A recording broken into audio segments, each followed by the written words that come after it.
بسم الله الرحمن الرحیم. ګرانو کتونکو السلام علیکم. نننی پروګرام کې زه حسن خان تاسو ته هرکلی وایم. ګرانو کتونکو نن د پاکستان ډیموکراټک موومنټ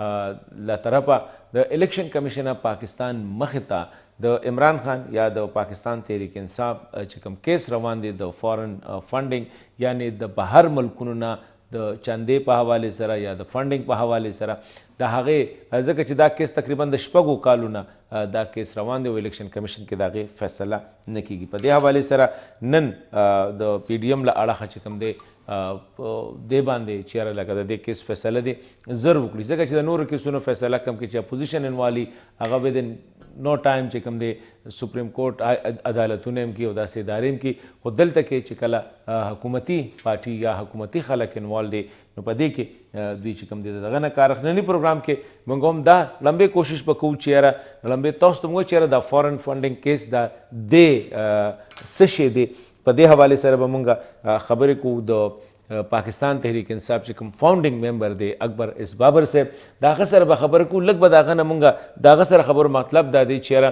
موږ پته ولګو چې دا کیس څه دی د فارن فنډینګ دا کیس په الیکشن کمیشن اف پاکستان کې چلیږي. دا کیس څه شی دی په دې کې څونه اکاؤنټس دي څونه پیسې راغلي دي هغه پیسې چا خوړلي دي. نو اکبر اس بابر صاحب سره به موږ خبره کوو. آفتاب احمد خان شیرپاو صاحب د پاکستان د قومي وطن پارټۍ مشر سینئر پښتون نیشنلسټ رهنما هغوی سره به خبرې کوو. د پاکستان مسلم لیگ چې کوم ډېر سینئر لیډر هم پاتې شوی دی بیرسټر دی او په ډېرو اهمو عهدو باندې کار کړی. بیرسټر ظفرالله خان صاحب سره موږ خبره کړې ده هغوی سره په دې حوالې سره خبره کوو. د جے وائی لیډرشپ کې عبدالمجید هزاروي صاحب چې نن یې د سټیج فرایز په دې کې انجام کړي نننۍ پی ډي ایم جلسه کې په دې حوالې سره به خبره کوو. نو ګرانو کتونکو څنګه تاسو ته ما وویې خبرې به کوو موږ د اکبر اس بابر صاحب سره چې دا فاؤنډینګ ممبر دی د پاکستان تحریک انصاف او د الیکشن کمیشن اف پاکستان کې دا کیس چې هم چلیږي دا دوی د طرفه دایر شوی و. جی اکبر اس بابر صاحب دا راته لږ ووایه چې نن څنګه چې ما شروع کې وویې چې د پی ډي ایم نن د الیکشن کمیشن اف پاکستان مخې ته د فارن فنډینګ کیس چې کوم دی د هغې حوالې سره احتجاج وکړو چېرې دا ایکسپیډایټ کول پکار دی او د دې تقریبا دا څو کاله وشو چې دې باندې فیصله نه راځي. لږ تاسو زمونږ د ګران کتونکي اورېدونکي چې ځکه چې تاسو ما شروع کې څنګه وویې د پی ټي آی فاؤنډینګ ممبر یې او دا کیس هم تاسو دغه کړی دی اصل کې که په اسانه پښتو کې دا کیس څه کیس دی جی؟ بسم الله الرحمن الرحیم. حسن کیس خو ډېر سنګین کیس دی ولې چې یو داسې جماعت چې حکمران اوس جماعت چې او حکمران نو 2014 کې لیکن داسې جماعت چې هغه ډېر لوی پیمانې باندې غیر قانوني فنډینګ شوی دی غیر قانوني ذرایع سره شوی دی. د کې کم از کم 23 نه واله 18 اکاؤنټس چې دي هغه دي پټ کړي دي الیکشن کمیشن نه کمپنیانو رجسټر کړي دي په امریکا کې الته غیر ملکی او غیر ملکی کمپنیان فنډینګ کړي دي هغه هم الیکشن کمیشن سره پټ کړي او بیا هغه بعد استرالیا سره بیا میډل ایست سعودي عرب سره د یو مشر ذوالقرنین علي خان اوس یوټیلیټي سٹور چیرمن لګولو کې دی شي اوس نه لري. نو هغه په ویډیو هغه دستاویز ثبوت دی چې دی سعودي عرب میډل ایست نه او عمران خان هلته ناست هم دی فنډ ریزینګ کوي او برطانیه چارج دی افیز سره ناست دی او کروڑهاو ریال او درهم یوین او بیا دا مختلف ممالک سره دا پرایویټ بینک اکاؤنټ چې پی ټي آی نه امپلویز په هغو اکاؤنټ کې راغلی و هونډې په ذریعه باندې بیا هلته نه په کیش چک باندې دا قیادت د پیسې ځینې اخیستلو دا ګډ ثبوتان د پی ټي آی امپلویز ماله راکړي دي د هونډې والا کیسه. نه بابر صاحب دا تاسو ووایئ که نه دا د بهر نه پیسې اخیستل چې دي یو پارټۍ دپاره دا د پاکستان قانون کې چې کوم دی دا منع دي؟ بالکل مکمل نه بهر نه صرف پاکستانی کولی شي. ګورې جی قانون صرف سمپل قانون دی هغه وایي چې یو پاکستانی شهري چې هر ځای کې پاکستان کې یا بهر خپل په ذاتی حیثیت کې یو سیاسي جماعت له فنډینګ کولی شي. نو دا خو په امریکا کې کمپنیانې رجسټر کړي دي په استرالیا کې په کینیډا کې په برطانیه کې 2 لویډز بینک اکاؤنټ او دا ګرد پټ کړي دي دا ګرد الیکشن کمیشن نه پټ یو کمپنی چې موږ دا ثبوتان نه کوو او د کې بیا غیر ملکی فنډینګز دي او ډېر په لوی پیمانې باندې فنډینګ شوی دي. نو چې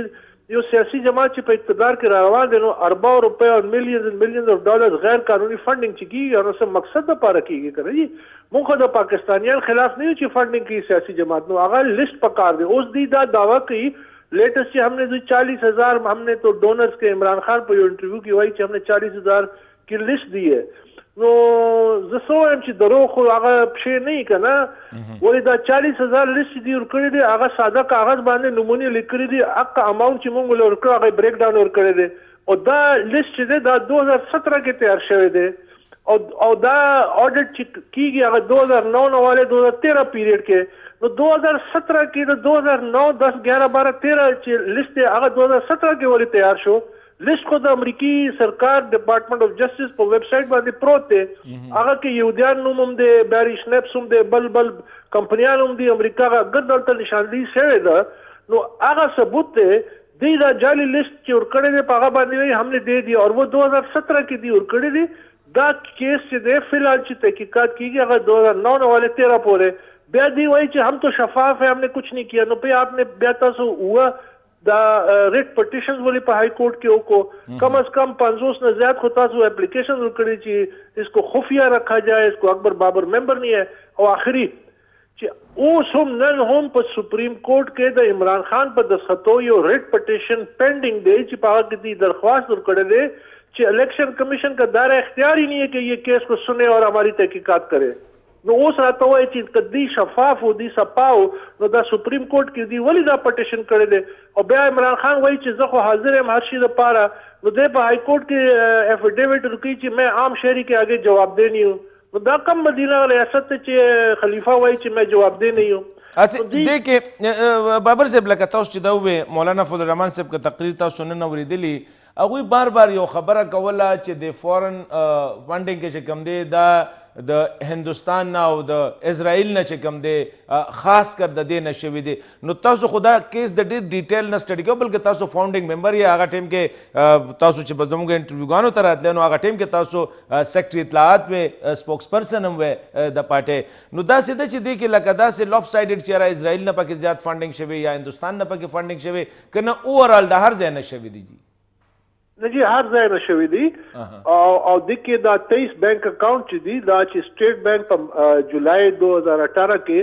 چې دی سټیټ بینک ته خط ولیکو الیکشن کمیشن او بیا سټیټ بینک چې د ګډ بینکونو ته ولیکلو چې ولې دی خپل تعاون نه کوله کنه جی پی ټی آی خو دا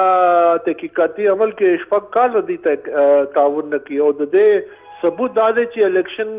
کمیشن خپل 10 اکتوبر 2019 کی آرڈر پاس کو چې دی درخواست ورکړو پی ٹی آئی چې دا کاروائی ګډ خفیه وساتي نو هغه فیصله کې لیکلي دي چې تاریخي تاخیری حربې استعمال شوی دي پی ٹی آئی په طرف نه چې دا کیس وزندي نو دا خو لیکل هر شی موجود دی او هغه بعد چې 23 بینک اکاؤنٹ چې راوتو نو 23 بینک اکاؤنٹ کې دا هغه اکاؤنٹس دي چې اکثریت الیکشن کمیشن نه خفیه دی یخي دي او هغه عمران خان سمیت دا ټاپ قیادت دا پرنسپل سیګنیټریز او دغه اکاؤنټس ته دي دستخط کول هغه اکاؤنٹ کې ملینز اینڈ ملینز اف ډالر چې دي غیر قانوني راغلي دي هغه بالکل الیکشن کمیشن سے پټ کړی دي اوس آخري دی کمیټې کې چې یو میټینګ کې دی دا دغه حد لاړو چې دی هم 2013 کې بھی اسکروٹنی نہیں کرائیں گے حالانکہ سپریم کورٹ آرڈر دی چې کم از کم 15 کال کم وخت چې درخواست شوی هغه 15 کال وروسته تاسو تحقیقات کول شي نو دی وایي چې نو دی هلته یو ځای عدالت کې هلته هر ځای پټیږي خپل ګډ ثبوت چې دی هغه پټي او بیا آخری خبره الیکشن کمیشن لیکلی وایي کہ ہم یہ پی ٹی آئی کے تمام اکاؤنٹس اور جو دستاویز جمع کرائے ہیں وہ مدعی یعنی اکبر بابر کو ہم نہیں دکھائیں گے بھی نہیں کیونکہ ہم پہ پی ٹی آئی کا پریشر ہے نو تو سوچو کہ یہ ادارہ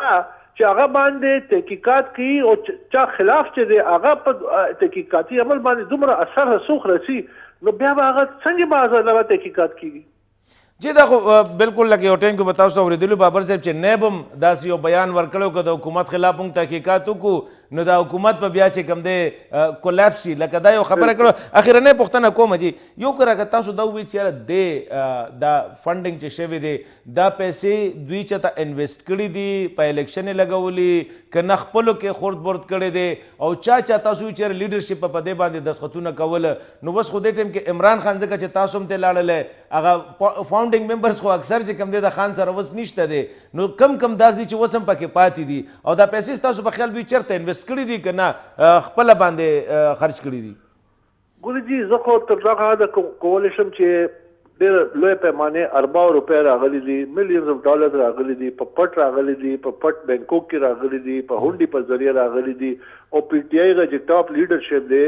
هغه پیسو سره لوبه کوله نو هغه پیسې الیکشن کمیشن کې هم نه دی داخل کړی ظاهر کړی نه دی کوم ځای استعمال شوي دي حسن خان زه څه ویلی شم چې هغه پیسې دا چې دوی تحقیقات وکړي مثلا د 23 بینک اکاونټ دی هغه چې بینک اکاونټ کې پیسه راغله پیسه هغه اکاونټ نه چا واخیستو کم کسان نه نو بابر صاحب تاسو د څو بابر صاحب موجود دی تاسو د څو کالو نه دا 4 کالو شو که 15 کالو شو تاسو د کیس شپږ کاله وشو نو په شپږ کاله کې د انویسټیګیټرز لا اوسه پورې دام نه دي اسټابلیش کړی چې د دې بینک ته اکاونټس ته پیسې د کم ځای نه راغلي دا او چا وړې ده خبره هم دغه ده که نه جي چې مونږ دې ته باندې پریشر واچو کمیټې چې تاسو رپورټ جوړ کړئ نو الیکشن کمیشن 17 اگست 2020 دوی ته تاریخ ورکو چې بھئی دا تاریخ پورې تاسو خپل کمیټې رپورټ جمع کړئ نو هغه چې رپورټ جمع کړو نو مکه الیکشن کمیشن په 27 اگست 2020 کې یو آرډر پاس کو چې تم لوگوں تاسو خو تحقیقات کړی نه دی تاسو خو د دستاویزات چې دی هغه تصدیق نه دی کړی مونږ ډېر مایوس یو تاسو دا الیکشن کمیشن خپل د کمیټې رپورټ مسترد کو او بیا هماغه کمیټې ته بیا دوباره چې بیا شروع شي نو دا خو د ملک علمیه ده ثانیه ده نو زه څه ویلی شم چې دا کم اداره چې دا هغه لیکلي درکوي چې یاره مونږ باندې دباو دی چې چا خلاف تحقیقات کیږي او هغه خپل کمیټه اوس پکې اوس خو اپلیکیشن ورکړی دی چې د نورو پارټو هم د فورن فنډینګ انویسټیګیشن دی چې دا کیسه خو بیا نور هم وروستو لاړله نو جی نه هغه هماغه شی دی که نه چې یو وار اف آی آر کټ شي او واردات وشي نو هغه جوابي اف آی آر کټ هغه چې څه کوي هغه زما خو مقصد دا دی چې مونږ به خپله پارټۍ نه مثال به جوړو چې اول به خپله پارټۍ کې صفائی بکو چا کسان چې دا کار کړی دی هغه به صفا کو او دا پارټۍ به دوباره جوړو او خپل په مقصد باندې جوړ شوی هغه لاره باندې باچو زه اوس هم ممبر یم دی په ټي وي باندې راشي وایي چې ممبر نه زه الیکشن کمیشن مالا لیکلي راکړي دي فیصلې کې چې ته ممبر یې هائی کورټ سنګل بینچ ما په حق کې فیصله ورکړې ته ممبر یې ډبل بینچ ورکړی دی نو زه اوس ممبر یم پی ټی آی غته ولې زه فاونډینګ ممبر یم فاونډینګ ممبر پارټۍ نه نشي تللی لکه مور پلار چې خپل اولاد سره نشي جلا کېدی چې څومره خفګان وشي فاونډینګ ممبر کې تاسو سره فاونډینګ ممبر کې نور څوک بابر صاحب سره ټایم خو نه لګ سیوا واغسته خو د څوک ډېر کسانو مثلا سید الله نیازي او احسن رشید خدای دی وبخي هغه بیا دا چې ډېر کسانو چې اولنۍ روز سره چې دا پارټۍ جوړ شوې ده که نه هغه کې اوس ډېر کم پاته دي اوس خو ډېر کم دی جی ډیره مننه اکبر بابر صاحب تھینک یو ویری مچ ګران کتونکو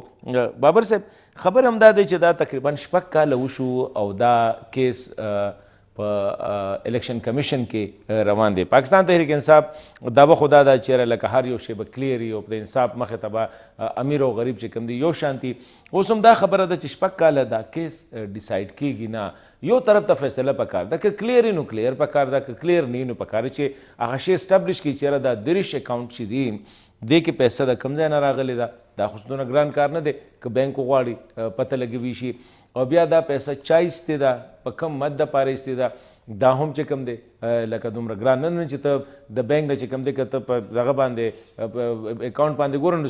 10 څیزونه درته لیکلي چې ته دا پیسې ولې ټرانسفر کوې نو ظاهره خبره ده هغه څه نه څه څیزونه خو په هغې کې نن هم د پی ډي ایم دا جلسه هم د دغې سلسلې یو کړی وه چې یاره د فورن فنډینګ کیس باندې الیکشن کمیشن ولې زر فیصله نه کوي پروګرام زموږ جاري ګران کوتونکو د پی ډي ایم د لیډرشپ سره به خبرې کوو د یو وړې شان د مې نه پس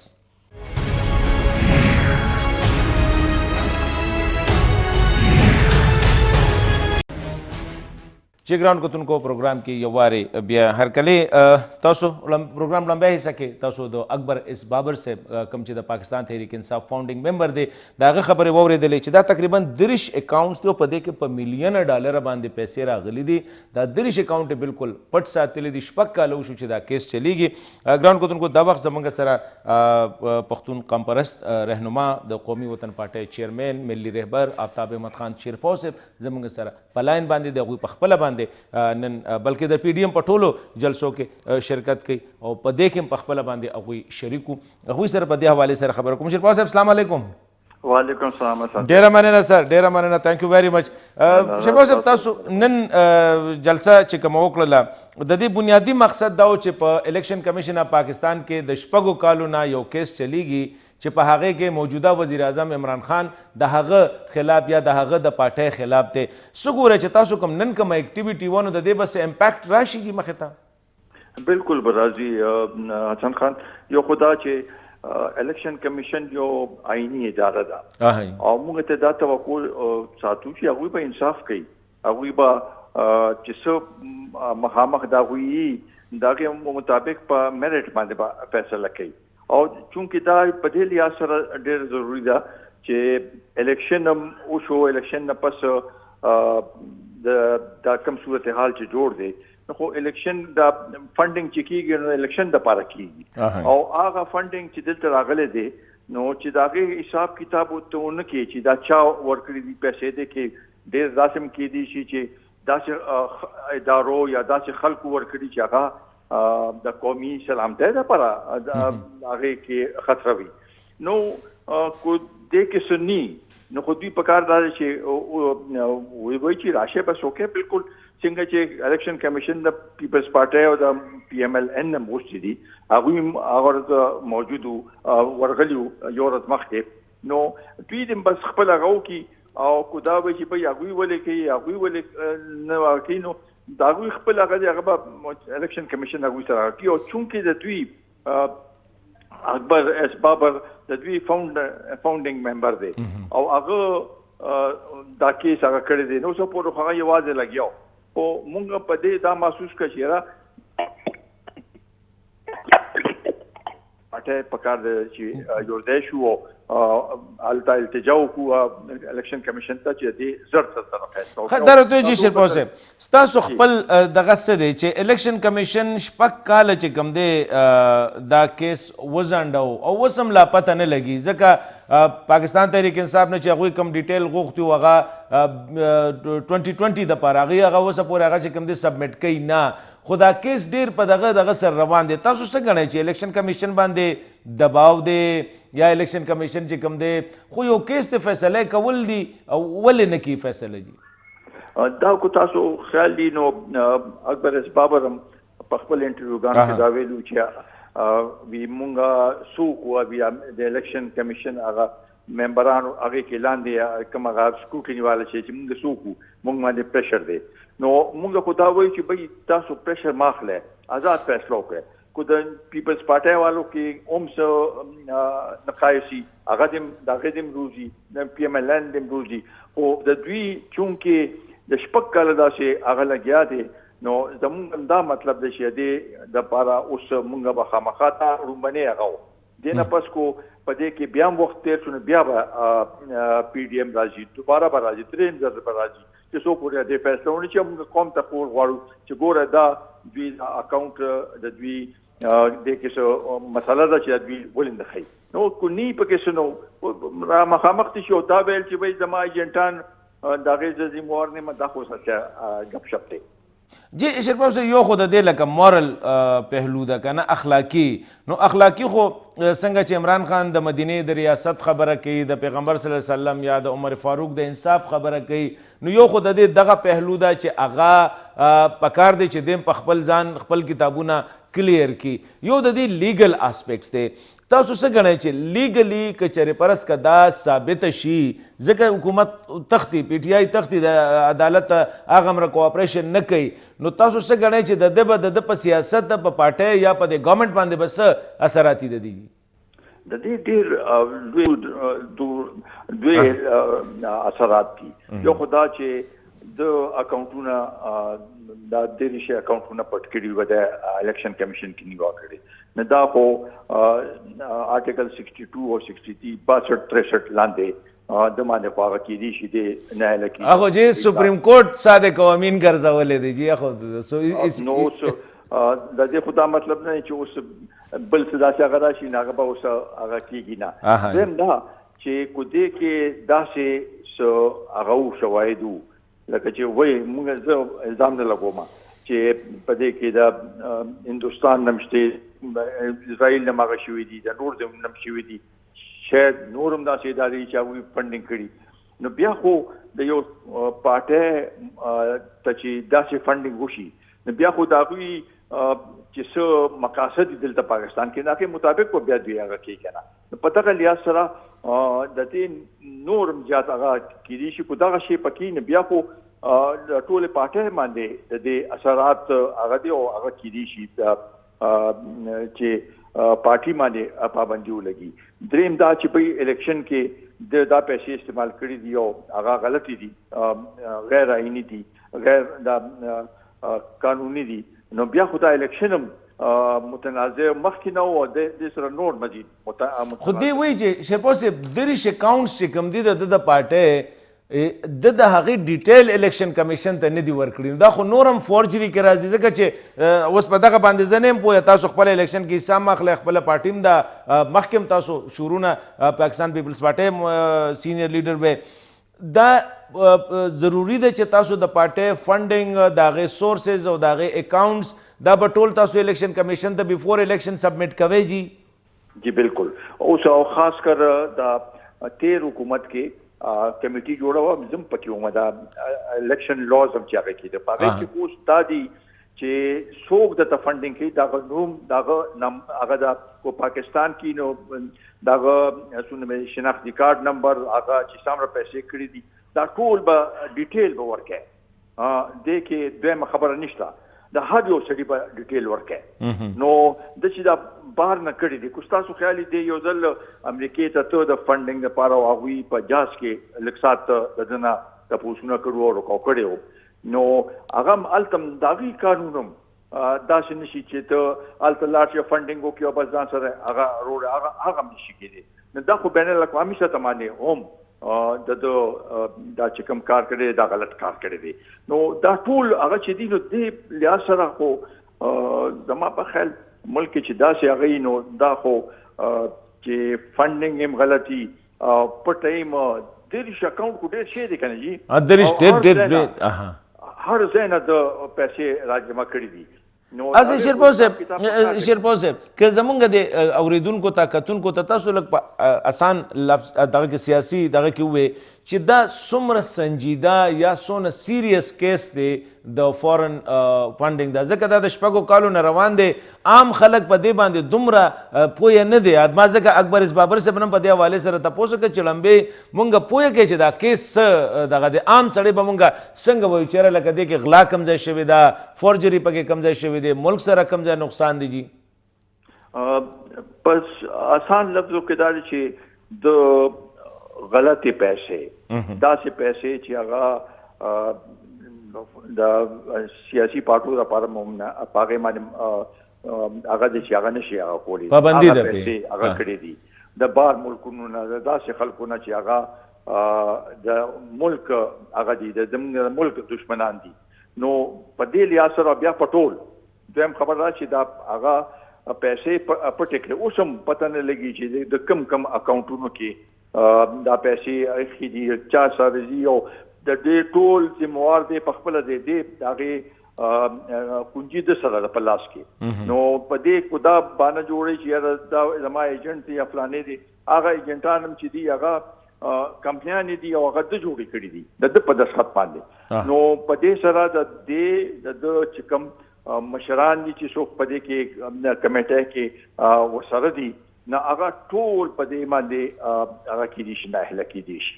خو دې کې چې هغه ورځ اخرنۍ پوښتنه کوم بابر صاحب کوم انټرویو ته تاسو اشاره وکړه په هغې کې خو هغه چې کوم نمونه اخیستله نو هغه ټول خلک خو دې ټایم کې په ډېر امپورټنټ آئیني او ګورنمنټ پوزیشنز باندې دي جی نه ټول باندې به اثر پوه دي بلکل هغه خو هغه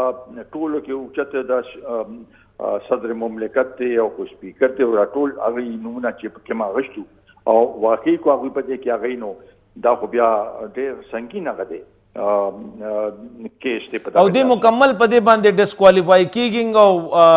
سیاست باندې بین کیدیم شي په دې دغه باندې بالکل هم دغه څه ده جی ډیره مننه آفتاب شیرپاو صاحب تھینک یو ویری مچ قومي رهبر پښتون قومي وطن پارټي موږ سره خبرې کولې خبر هم دا ده چې دا مسله ډیره سیریس په دې حوالې سره دا کچېرې دا سیریس نه وي نو پاکستان تحریک انصاف په سټیټ اوے چې کوم دی خپل دغه به ورکړو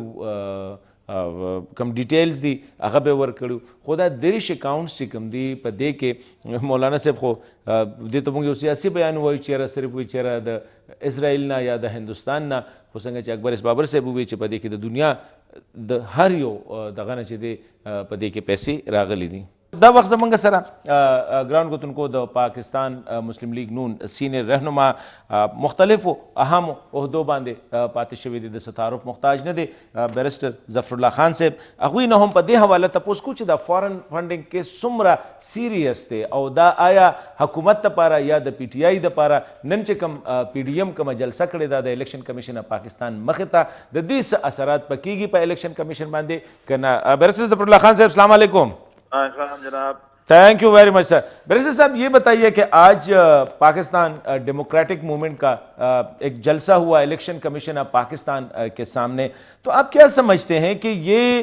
6 سال سے یہ کیس چل رہا ہے الیکشن کمیشن آف پاکستان اس پہ کوئی ڈیسیجن ابھی تک لے نہیں رہی ہے تو یہ جو پی ڈی ایم کا ہے یہ پریشر ڈالنے کے لیے ہے یا اداروں کو تھوڑا سا وہ جو ہم کہتے ہیں تھوڑا سا اسپر کرنا ہے کہ ٹیک دا ڈیسیجن ایسی ایشوز پہ جو حکومتی جہاں پہ حکومتی پارٹی انوالو ہوتی ہے؟ جی میں آپ کے سوال کے جواب میں آپ کے ناظرین جو ہیں ان کے حوالے سے مختصر سی بات بتا دیتا ہوں. بات یہ ہے کہ پاکستان کا قانون یہ کہتا ہے کہ کوئی سیاسی جماعت چندہ جو اکٹھا کرے گی وہ اپنے ملک سے کرے گی، غیر ملک سے نہیں کرے گی. اپنے ملک کے شہری اس کو چندہ دے سکتے ہیں، غیر ملکی شہری نہیں دے سکتے، اور کمپنیاں پیسے نہیں دے سکتی. کمپنیاں پاکستان کی بھی ہوں یا غیر ملکی ہوں تو وہ نہیں دے سکتی. عمران خان کی جو پارٹی ہے تحریک انصاف، انہوں نے اپنی کئی کمپنیاں اپنے نام سے مطلب تحریک انصاف امریکہ اس طرح کر کے رجسٹر کرائیں. وہاں انہوں نے پیسے اکٹھے کیے اور وہ پیسے دینے والوں میں ایسے لوگ بھی شامل ہیں جو مسلمان نہیں ہیں، ایسے لوگ بھی ہیں جو عیسائی ہیں، یہودی ہیں، ایسے لوگ بھی ہیں جو ہندوستان کے شہری ہیں اور اسرائیل کے شہری ہیں اور امریکہ کے شہری ہیں. یہ پاکستان کے قانون میں جائز نہیں ہے. مسئلہ پیدا یہ ہوتا ہے کہ اگر تو شوکت خانم یا کسی چیریٹی کے لیے پیسے اکٹھے کیے جا رہے ہوتے تو وہ لوگ دے دیتے تو کوئی مسئلہ نہیں تھا. اب پاکستان کے الیکشن کے لیے اگر یہ لوگ چندہ دیتے ہیں، اسرائیلی، انڈین، یہودی، تو بڑا سیریس مسئلہ ہے. وہ پیسے آئے یہاں 3 اکاؤنٹ ہمارے علم میں تھے اور پی ٹی آئی کے اپنے آدمی نے یہ اعتراض کیا. کچھ عرصے کے بعد جب مقدمہ چلا تو اسٹیٹ بینک آف پاکستان نے بتایا کہ 23 اکاؤنٹ ان کے خفیہ ہیں جہاں پیسے آ کر ہیں. میں بتاؤں، میں نے اپنی آنکھوں سے دیکھا ہے کچھ کروڑوں روپے اس کے ڈرائیور، اس کے نوکروں کے نام پہ خفیہ اکاؤنٹوں میں آئے ہوئے، سٹی بینک میں، فلاں بینک میں. تو یہ پیسہ بے پناہ آیا اور یہ سارے کا سارا پیسہ پاکستان میں الیکشن میں خرچ ہوا. آپ اندازہ لگا سکتے ہیں کہ غیر ملکیوں کو جو پاکستان کے شہری بھی نہیں ہیں، مسلمان بھی نہیں ہیں، ان کو کیا پڑی تھی کہ اربوں روپے وہ اس کو دیتے. وہ یہاں آئے، الیکشن میں خرچ ہوئے. مقدمہ یہ ہے کہ آپ لے نہیں سکتے تھے پیسے. اگلی بات یہ ہے کہ خان صاحب نے، عمران خان صاحب نے ہر سال ایک بیان حلفی کے ساتھ بیان دینا ہوتا ہے الیکشن کمیشن کو کہ میں نے، میری پارٹی نے کہیں باہر سے پیسہ نہیں لیا اور غیر قانونی پیسہ نہیں لیا، حالانکہ وہ لیتا رہا تھا. یہ بیان حلفی کی خلاف ورزی ہے. اس کے بندہ صادق و امین نہیں رہتا. صادق و امین نہیں رہے گا تو یہ وزیر اعظم نہیں رہے گا. اور دوسری بات یہ ہے کہ پاکستان قانون یہ کہتا ہے کہ جو پارٹی باہر سے پیسے لے گی وہ پارٹی ختم ہو سکتی ہے. سپریم کورٹ میں ریفرنس جاتا ہے کہ جی یہ اس نے باہر سے پیسے لیے، پارٹی بین ہو جائے گی. مختصراً بات یہ ہے کہ یہ غیر ملک سے غیر مسلموں سے غیر پاکستانیوں سے پیسہ لیتا رہا, کمپنیوں سے لیتا رہا, اربوں روپے آئے ہیں. ابھی برسل صاحب اس میں جو پوائنٹ آف کنٹینشن وہ یہ ہے کہ اس نے غیر ممالک یا غیر مسلموں سے پیسہ لیا ہے, یا یہ ہے کہ اس نے الیکشن کمیشن میں وہ 23 یا 18 یا 23 اکاؤنٹس جو ہے اس کی ڈیٹیل الیکشن کمیشن میں سبمٹ نہیں کی ہے؟ پوائنٹ کون سا ہے جی؟ پہلے تو یہ تھا کہ 3 اکاؤنٹ میں آپ کا جو پیسا آیا ہے یہ غیر قانونی ذرائع جو قانون نے منع ہے ان سے آیا ہے. جب تحقیقات ہوئی تو 23 اکاؤنٹ اور نکل گئے. اس کا مطلب ہے ان کے اندر بھی غلط پیسہ آیا ہے, یہ بات. تو اس وجہ سے وہ اس کو ڈیلے کر رہا ہے. 6 سال ہو گئے ہیں. میں نے خود الیکشن کمیشن کو یہ بات کہی تھی کہ ایک وزیر اعظم تھا 1937 سے لے کر 1918 تک ان کے آپ نے اکاؤنٹ ہزارہ صفحے کا جے آئی ٹی بنا کے 6 مہینے میں لے کے سزا کر دی. یہ چند اکاؤنٹ ہیں, 15,000 صفحہ بھی اس کا نہیں بنتا. یہ 6 سال سے کیس کیوں نہیں سنا جا رہا؟ صاف ظاہر سب کو پتا ہے کہ یہ کیس بہت مضبوط ہے. یہ وزیر اعظم بھی نہیں رہے گا, اس کی پارٹی بھی ختم ہو جائے گی. اس وجہ سے اس کیس کو روکا جا رہا ہے. نہیں تو یہ ابھی ظفر اللہ صاحب یہ بتائیے ذرا, یو بینگ آپ نے ماشاءاللہ ایک تو پیشے کے لحاظ سے اور آپ نے جو سروس کیے ہیں ملک کے, مجھے یہ بتائے کہ یہ جو فیصلہ ہے ابھی جو ڈیلے کر رہا ہے الیکشن کمیشن آف پاکستان, یہ اس لیے ڈیلے کر رہے ہیں بغض معاویہ میں یا حب علی میں کہ ایسا نہ ہو کہ اگر ہم یہ فیصلہ کریں تو یہ پارٹی ڈس بینڈ ہو جائے گی, حکومت ختم ہو جائے گی, کرائسس آئے گی, یا کوئی اور پریشر ہے کہ جس کی وجہ سے؟ بالکل دیکھیے سمپل سی بات یہ ہے کہ ان کو پتا ہے کہ یہ 2 جمع 2 4 کیس ہے, اور یہ ڈاکومنٹ امریکن اسٹیٹ ڈپارٹمنٹ کے ویب سائٹ سے لیے گئے ہیں جو وہ دیتے ہیں کہ یہ پیسے امریکہ سے اس کی پارٹی کو منتقل ہوئے ہیں. اب پرابلم یہی نظر آتا ہے کہ اگر وہ فیصلہ اس کے علاوہ تو دے ہی نہیں سکتے کہ پیسے باہر سے آئے ہیں, وہ مان بھی چکے ہیں. اب اگر ایسا ہے تو یہ پھر ڈسکوالیفائی ہو جائے گا, اور جو پوری ارینجمنٹ کی گئی ہے پچھلے کئی سال میں وہ ٹوٹ جائے گی. اس وجہ سے جو انہوں نے کمیٹی بنائی تھی, وہ کمیٹی کو کہا گیا تھا کہ آپ 1 مہینے میں حساب ریکنسائل کر کے دے دیں, اور وہ 3 سال سے نہیں کر رہی, نہیں کرنے دیا جا رہا. ہمارا مطالبہ یہ ہے پوری قوم کا, پہلی بات یہ کہ وہ ریکارڈ اوپن ہونا چاہیے. عدالتی کارروائی کوئی خفیہ نہیں ہوتی, وہ ریکارڈ ہمیں بھی دے دیں, ہم بھی دیکھ لیں. ہر پارٹی اپنا اکاؤنٹ جمع کراتی ہے, ہم سب نے کرائے ہوئے ہیں, اے این پی نے کرایا, جے یو آئی نے. اس پہ جب الزام ہے تو وہ بھی بتا دے, اور سب کو ریکارڈ ہمیں دے. ہم دیکھنا چاہتے ہیں کہ یہ پیسے کتنے آئے, کہاں سے آئے.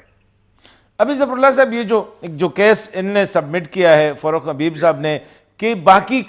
پارٹیز کا, تو اس پہ کچھ اثر ہوگا کہ باقیوں کا بھی آپ کر لے؟ یہ تو بڑا ایک عجیب سی بات ہے کہ جی پہلے ان کا کرے بعد میں میرا کرے, یا لیکن ان کا ہم نہیں یہ کہتے. دیکھیے بات یہ ہے کہ انہوں نے اس لیے کیا ہے نا کہ باقی پارٹیاں جو ہیں ان پہ دباؤ بڑھے. ہم یہ نہیں کہتے کہ کسی پارٹی کو چھوڑ دیں. آپ 6 سال سے آپ ان کا کر رہے ہیں, 2 سال ان کے ہوئے ہیں, آپ پہلے ان کو کر لیں, ان کو بھی کر لیں. ہم نے کوئی مطالبہ کیا کسی پارٹی نے کہ ہمارا نہ کریں.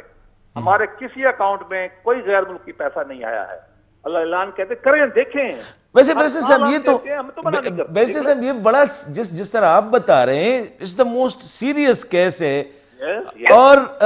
ابھی تک اس کو ڈیسائیڈ نہیں کیا جا رہا ہے. تو آپ کیا سمجھتے ہیں ان کیس ڈیسیجن از ٹیکن تو یہ تو بہت زیادہ کرائسس ملک میں آ سکتے ہیں؟ تیسری بڑی جماعت یہ ہے کہ اگر یہودیوں کے, ہندوستانیوں کے, امریکیوں کے ڈکلیئرڈ پیسے تھے, پاکستان کے الیکشن ہوئے ہیں, تو یہ نل اینڈ وائر ڈکلیئر ہونے چاہیے. پاکستان کے لوگوں کو حق ہے عمران خان کو ووٹ دیں, پیسے دیں, ہمیں دیں, باہر والوں کو حق نہیں ہے. آپ دیکھ رہے ہیں اسی وجہ سے تو باتیں چل رہی ہیں اسرائیل کو ماننے والی. آپ آج میں کہتا ہوں انٹرنیٹ پہ چلے جائیں, امریکہ کی اسٹیٹ ڈپارٹمنٹ کا دیکھ لیں, تحریک انصاف کو جو پیسے لسٹ ملی ہیں لوگوں کے, آپ کو ڈیوڈ نام ملے گا, آپ کو اس طرح کے نام ملیں گے جو سارے یہودیوں والے. ہم نے تو نہیں کیے. یہ کرائسس ہوتا ہے تو ہو جائے. اگر ناجائز حکومت بنائی گئی ہے پتہ چلنا چاہیے عوام کو کہ کس پیسے سے الیکشن لڑے گئے ہیں. اس میں کیا بری بات ہے, نئے الیکشن ہو جائیں گے. ویسے برسل صاحب آپ کی کیا وہ جو جیسے ہم کہتے ہیں نا گٹ فیلنگ کہ اگر صورتحال تو ایسی ہے تو آئی ڈونٹ تھنک سو کہ الیکشن کمیشن ول ٹیک دی ڈیسیژن. بات یہ ہے کہ الیکشن کمیشن کو تو ہم نے پہلے جا کے خود کہا, میں پیش ہوا, اور ہم نے کہا کہ بھائی آپ میرٹ پہ فیصلہ کر دیں جو آپ نے کرنا ہے. بات یہ کہ عمران خان 7-8 وکیل چینج کر چکا ہے تاکہ ڈیٹے ملیں. ہر چھوٹے آرڈر پہ ہائی کورٹ, سپریم کورٹ میں جاتا ہے, 2-3 مہینے وہاں لگ جاتے ہیں, اس کو آج تک ریلیف کوئی ملا نہیں ہے. سب کورٹوں نے پہلے سٹے دیے پھر خارج کر دیے. بات بڑی سمپل دی ہے, الیکشن کمیشن کے خلاف آج جو سب لوگ آئے ہیں ایک ہی مطالبہ ہے, آپ اپنے حساب سے فیصلہ کریں, کر تو دیں. میرا خیال ان کو فیصلہ کرنا پڑے گا, ورنہ یہ آج لوگوں نے کہہ دیا ہے کہ بھائی اگر آپ فیصلہ نہیں کرتے, یہ ہم نہیں کہہ رہے کہ ہمارے حق وہ تو کہتے ہیں ہم دوبارہ آئیں گے. پی ڈی ایم نے آج اعلان کیا, کہہ دیا کہ ہمیں پھر آپ پہ شک رہے گا کہ اگلا الیکشن ہم آپ کے تحت لڑیں یا نہ لڑیں. تو بڑا سیریس پرابلم ہے. ان کو فیصلہ کرنا چاہیے, جو بھی ہے کر دیں, دیکھی جائے گی. اپیل کا رائٹ ان کو بھی ہے, سب کو ہے, اس میں کیا مسئلہ ہے؟ ویسے بیرسٹر صاحب, از ناٹ اے اسٹرینج کنٹری کہ ایک وزیر اعظم کے بارے میں جب فیصلہ کرنا تھا تو دن رات 24 آور ہیئرنگ ہو جاتی ہے اور ود ان فیو منتھس اتنا بڑا فیصلہ ہو گیا. یہاں پہ یہ مطلب ہے کہ ہمارے ادارے جو ہے وہ ایز انسٹیٹیوشنز کام نہیں کر رہے. وہ زیادہ تر اس کا جواب دیا تھا ارشد ملک نے اپنی ویڈیو میں, جج نے. اس نے کہا تھا پیچھے سے کوئی بیٹھ کے تنابیں بٹن دباتا ہے تو پھر کبھی چھوٹی آواز نکلتی, کبھی بڑی آواز نکلتی ہے. اس ملک پہ بدقسمتی سے میں بطور شہری, بطور سیاسی ورکر اور خاص طور پر بطور قانون کے طالب علم کی شرمندگی محسوس کرتا ہوں کہ ملک میں ادارے اس طرح انصاف کرتے ہیں کہ نواز شریف کا 1937 کی پہلی فیکٹری تھی, 2018 تک آپ نے 10 والیوم بنائے اور آپ نے 6 مہینے میں سزا کر کے اس کو وہ مارا. اور آپ ان کے بارے میں 3 اکاؤنٹ سے پہلے ابھی 23 اکاؤنٹ آئیں گے, آپ اور مجھے بٹھا دیں ایک دن میں, ایک دن نہیں ہے 1 گھنٹے میں ہم آپ کو بتا سکتے ہیں کہ یہ پیسہ امریکہ سے آیا کہ نہیں آیا. اتنی سی بات ہے. یہ کام نہیں ہو رہا سوائے اس کے کہ اس کو چونکہ ایک نظام کے تحت لایا گیا ہے اور اس کو پروٹیکٹ کرنا ہے. اس کے علاوہ اور صورتحال ہے کیا؟ کوئی اس کے علاوہ آپشن ہی کوئی نہیں. آپ غلط جو فیصلہ کرنا ہے کر دو فیصلہ. ہم تو یہ کہہ رہے ہیں, ہم یہ نہیں کہہ رہے کہ آپ اس کے خلاف فیصلہ کریں. بالکل, ہم میرٹ پہ کریں, میرٹ پہ کریں. کرنا ہے کر دو. ان کو پتہ ہے میرٹ کیا ہے, ہمیں پتہ ہے میرٹ کیا ہے. And that's the reason کہ it's getting delayed نا, کہ خطرہ ہے. اور شیکسپیئر کا بڑا مشہور قول ہے خان صاحب, there is a method in the madness. There is a method in the madness. اگر پن کے پیچھے کوئی وجہ ہوتی ہے, ڈیلے کی کچھ وجہ ہے نا. 6 سال خان صاحب, 6 سال ہمارے ایم این اے کو سنیں, ہمارے ایم این اے کو 2 کو سینیٹر کو, سعدیہ عباسی کو اور ہارون اختر کو سوا موٹو میں لے کے 2 ہفتے میں ثاقب نثار نے ڈی سیٹ کیا تھا. 2 ہفتے میں. یہ ان کو کچھ نظر نہیں آتا. یہ جی بیرسٹر صاحب کیا روئیں, کیا کہیں, کیا بتائیں آپ کو, ہم 21ویں صدی میں رہ کہاں رہے. بس وہی ہے جی, ہر شاخ پہ وہ جو ایک شعر تھا کہ دیکھو جنگ ہے, ہمیں معلوم ہے قوم ایسی, ہم جنگ لڑیں گے. اصل مسئلہ ایک لائن کا ہے اس ملک میں, حق کی حکمرانی عوام کو ہے یا بندوق کو ہے. رول آف لا, رول آف لا, and in the eyes of law everybody is equal. Everybody is equal. اگر آپ سعدیہ عباسی کو 2 دن میں سو موٹو لے کے سینیٹر شپ ختم کر سکتے ہیں, اس کو تو 6 سال ہو گئے میرے بھائی. کریں ختم اس کو. واڈا جو ہے, واڈا اس کا جو ہے وہی مسئلہ ہے کہ اس کی شہید امریکہ کی ہے, جو بالکل جو سعدیہ عباسی کا تھا, اور ایک اور تھا ان کے ساتھ سینیٹر تھا, وہ ہارون اختر تھا. ہارون اختر صاحب. اس کی کیبنٹ کے آدھے لوگ غیر ملکی شہید لیے بیٹھے ہیں, ان کو کوئی نہیں پوچھتا. یہ محتسب ہمارے دوست ہیں ماشاءاللہ, شہزاد اکبر صاحب, بیرسٹر صاحب, یار اس کی اپنی شہید بار کی ہے. اسی دن ایک اور کیا اقامہ نکل آیا تھا سوشل میڈیا پہ, ایک فیڈرل منسٹر کا, اس پہ کسی نے کچھ نہیں کہا. آپ کی بات ٹھیک ہے جی. ویسے میں آپ کو بتاؤں, اقامہ جرم بھی نہیں ہے. دیکھیے سٹیزن شپ منع ہے. اقامہ چاہے ان کا نکلے, میں نہیں کہوں گا کہ غلط ہے, میاں نواز شریف کا نکلے, کسی کا اقامہ جو ہے آپ کو پتہ ہے ایکسٹینڈڈ ویزا ہوتا ہے. پاکستان کے آئین میں سٹیزن شپ بنا ہے. آپ کا جو اس وقت وزیر ہے پیٹرولیم کا, بابر, یہ امریکی شہری ہے. اقامہ چلو کوئی بات نہیں, وہ تو لمبا وہ ہوتا ہے آپ کا. یہ تو شہری بیٹھے ہوئے ہیں سارے کے سارے کیبنٹ کے اندر. جی بیرسٹر صاحب, تھینک یو ویری مچ, بہت شکریہ سر ہم سے بات کرنے کا. تھینک یو ویری مچ. کرن کو تن کو داو تاسو بیرسٹر ظفر اللہ خان صاحب, جو مشہور نوم قانون حوالے سره, سیاست حوالے سره خبره خدا ده چې خبره خو ډېره سیریس ښکاري که چېرې دا ثابت شو نه صرف د عمران خان ډسکوالیفیکیشن بلکې د هغه د پارټۍ ډسکوالیفیکیشن چې کوم دی هغه به هم نو بیا خو به ډېر لوی کانسټیټیوشنل کرایسس چې یو الیکشن وشو الیکشن کې دغه پارټي رالیله چا چې 2 نمبري کړې ده خو دا خبره ده حالات مخکې روان دي ګورو چې کوم طرف ته ځي وړه شانتې دمه ده د مې نه پس راځو پروګرام به جاري وي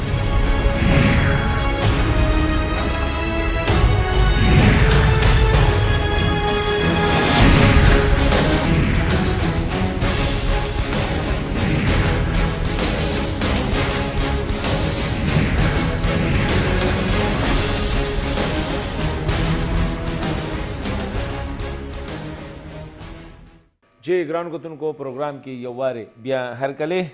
تاسو آفتاب احمد خان شیرپاو صاحب ورسره د ظفر الله خان بیرسټر ظفر الله خان صاحب د هغوی خبرې مو اورېدلې دا وخت زموږ سره د نن د پی ډي ایم چې کومه جلسه وه د الیکشن کمیشن اف پاکستان مخې ته د پی ټي آی د فارن فنډینګ کیس چې کومه فیصله الیکشن کمیشن اف پاکستان د 13 شپږو کالو نه کوي د هغې سټیج چې کوم ذمواری چا سره وي د جے یو آی جمعیت علماء اسلام مولانا فضل الرحمان صاحب د ګوند له طرفه چې چا سره ذمواری وي عبدالمجید هزاروي صاحب پته ده راته چېرې نن اواز به خامخا ډېر زیات دغه به ډېر چغم وي ډېر شورم و هزاروي صاحب السلام علیکم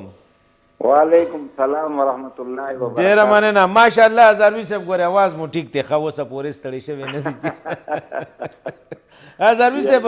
نن چې کوم ستاسو د پی ډي ایم چې کومه هلې ځلې وې د الیکشن کمیشن اف پاکستان مخې ته تاسو ګڼئ چې لکه دا فنډینګ کیس دا فارن فنډینګ کیس دا فیصله چې کوم دی 13 شپږو کالو نه دا پینډینګ ده د دې سره به الیکشن کمیشن باندې څه اثر یا دباو به پرې راشي جی دې دباو خو راغلی دی هغه خو کوم ورځې نه موږ اعلان کړو چې موږ به د الیکشن کمیشن مخې ته مظاهره کوو نو تاسو وکتل چې هغه کیس کوم چې شپږ کالو نه دو ډیلے کول لګیا او هغې دو جناب من اس قسم له شنوائی نه کولا نو الحمدلله چې هغه اوس الیکشن کمیشن هغه باقاعده سماعت شروع کو اور عمران خان اعتراف بھی قوم مخامخ راغې چې بھائی زموږ دا درې شله کې کوم چې اکاؤنټس دي نو دا زموږ دي اور دې کې واقعي موږ ته اسرائیل نه بھی پیسې راغلي دي انډیا نه بھی پیسې راغلي دي اور نور یهودیانو بھی موږ ته پیسې راکړي دي لیکن هغه دا اوس دا ټوله کیسه چې کومه ده خپل په ایجنټانو منته اچي نو ایجنټانو خو پیسې تا ته را لګلې دي که نه او پیسې دې دلته کشي دي نو هغه ستا یې دستخطونو سره کشي دي نو اصل مجرم خو عمران خان یې دی نو انشاءالله موږ له امید دی او دا خو زموږ نه یعنی داسې وګڼئ چې اوله مظاهره وه اگر موږ ګورو به اگر الیکشن کمیشن دې منځ دوباره د دې سماعت نه کوي نو الیکشن کمیشن موږ لرې خو نه دی اسلام آباد لرې خو نه دی موږ بیا به راسو ورته ښه مولانا صاحب یو دا ده چې دا ډېر سنجیده کیس دی ډېر سیریس کیس دی که چې اوس هم موږ ته هم پته ولګي دا 30 اکاؤنټس دي د کومو ډیټیلز چې نه دی ورکړی الیکشن کمیشن اف پاکستان ته ستاسو خپل دغه څه دی چې الیکشن کمیشن اف پاکستان دا فیصله ځکه که دا فیصله وشوه او پرس کا عمران خان او د هغه پارټي چې کومه ده هغوی باندې دا ثابته شوه چې دوی د بهر ملکونو نه یا د کمپنو نه ځکه پاکستانیانو نه فنډینګ خیر دی خو د بهر ملک نه یا د کمپنۍ نه ته فنډینګ نشي کوي او که صحیح نو هغه به الیکشن کمیشن ته ښیې نو د اکاؤنټس چې کوم دي دا پټ ساتلي دي نو دوی سره خو تاسو څه ګڼئ چې الیکشن کمیشن دا فیصله یو خو دا وجه هم ده که فیصله یې وکړه نو پی ټي آی هم ختمه او وزیر اعظم هم ختمه نو وجه څه ده چې نه کوي دا خبره ډیلی کوي نو وجه خو دغه یې وه که نه دي که دو خپل د کوڅۍ بچاول لپاره خپل د غلا پټول لپاره دو الیکشن کمیشن باندې دباو اچولو اور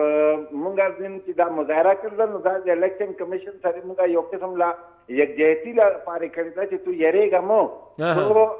زموږ د ملک یو اداره اور تو خود مختار اداره اور تو ځان کې جرأت پیدا کا اور کوم چې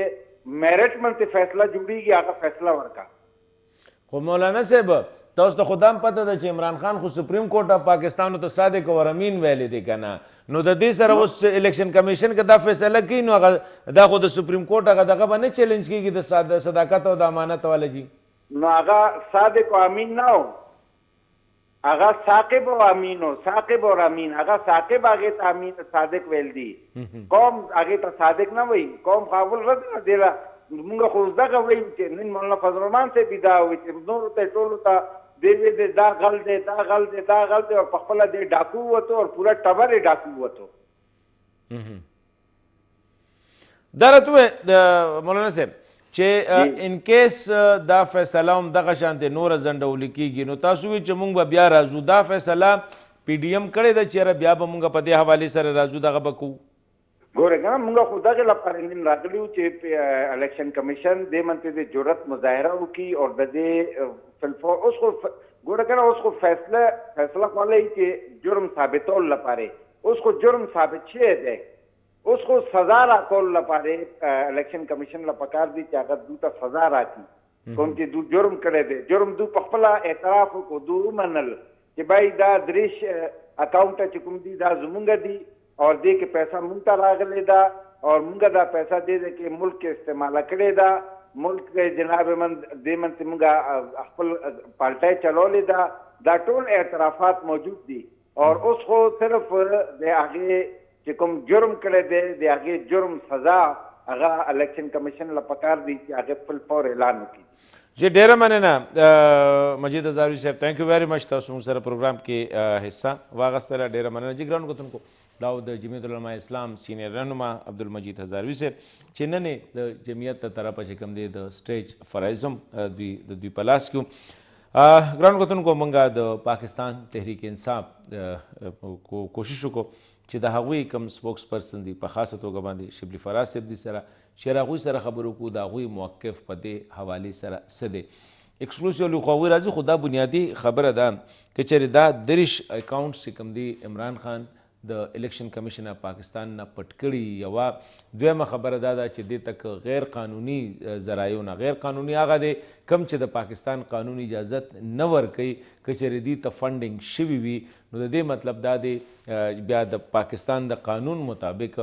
دا کیس په ځي سپریم کورټ او د هغې باوجود د هغې سره به د پاکستان تحریک انصاف پوره پارټي چې کومه ده دا به ختموي، دا به ډسبینډ کېږي. نو دا یو ډېر لوی دغه د دې سره د دې سینیر لیډرشپ او د دې باندې یو پیره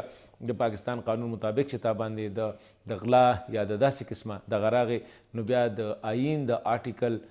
2 شپېته او 3 شپېته لاندې چې کوم دی ته بیا د اهمه عهده چې کوم دی هغه ته ځان سره نشي ساتلی. ګران کتونکو دا و زموږ نننی پروګرام، اجازت غواړو د الله په امان.